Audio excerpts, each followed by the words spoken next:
ഞാൻ എൻ്റെ ജീവിതത്തിൽ രണ്ടാമത്തെ പ്രാവശ്യമാണ് കേട്ടോ മുട്ട പപ്സ് ഉണ്ടാക്കുന്നത്. ഇതിന് മുന്നേ ഞാൻ മുട്ട പപ്സ് ഉണ്ടാക്കിയതിന് ഒരു കഥയുണ്ട്. ആ കഥ ഞാൻ വഴിയെ പറയാം. അപ്പോൾ ഈ വീഡിയോയിൽ കാണിച്ചിരിക്കുന്ന മുട്ട പപ്സ് എങ്ങനെയാണോ ഉണ്ടാക്കിയതെന്ന് അറിയണ്ടേ? അപ്പോൾ അത് ഞാൻ ആദ്യം പറയാം.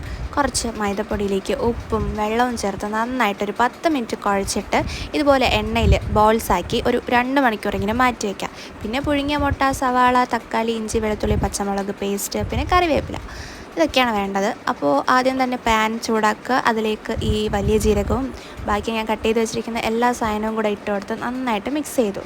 എന്നിട്ട് ഇതിലേക്ക് പൊടികളാണ് വേണ്ടത്. കുറച്ച് മുളക് പൊടി, ഗരം മസാല, കുറച്ച് മഞ്ഞൾപ്പൊടി, പിന്നെ അതിനേക്കാളും ഒരു നുള്ളു കുറച്ച് മല്ലിപ്പൊടി, ഇതെല്ലാം കൂടെ ഇട്ട് കൊടുത്ത് നന്നായിട്ട് മിക്സ് ചെയ്ത് കൊടുത്താൽ ഇതിൻ്റെ മസാല റെഡിയാണ്.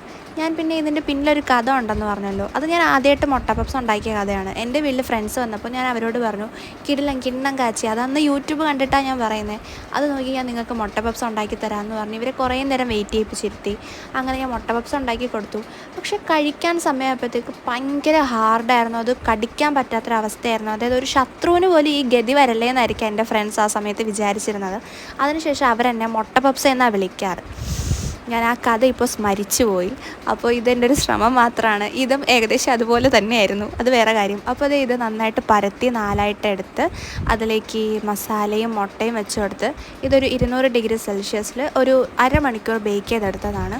ഇത് കഴിച്ച് നോക്കിയപ്പോൾ ടേസ്റ്റൊക്കെ ഭയങ്കര അടിപൊളിയാണ്. പക്ഷേ ആ ഒരു ടെക്സ്ചർ ഒരിക്കലും എനിക്ക് കടയിൽ നിന്ന് വാങ്ങുന്നത് പോലെ കിട്ടിയില്ല, അതാണ് സത്യം. അപ്പോൾ നന്ദിയുണ്ട് എൻ്റെ ഈ വീഡിയോ കണ്ടതിൽ.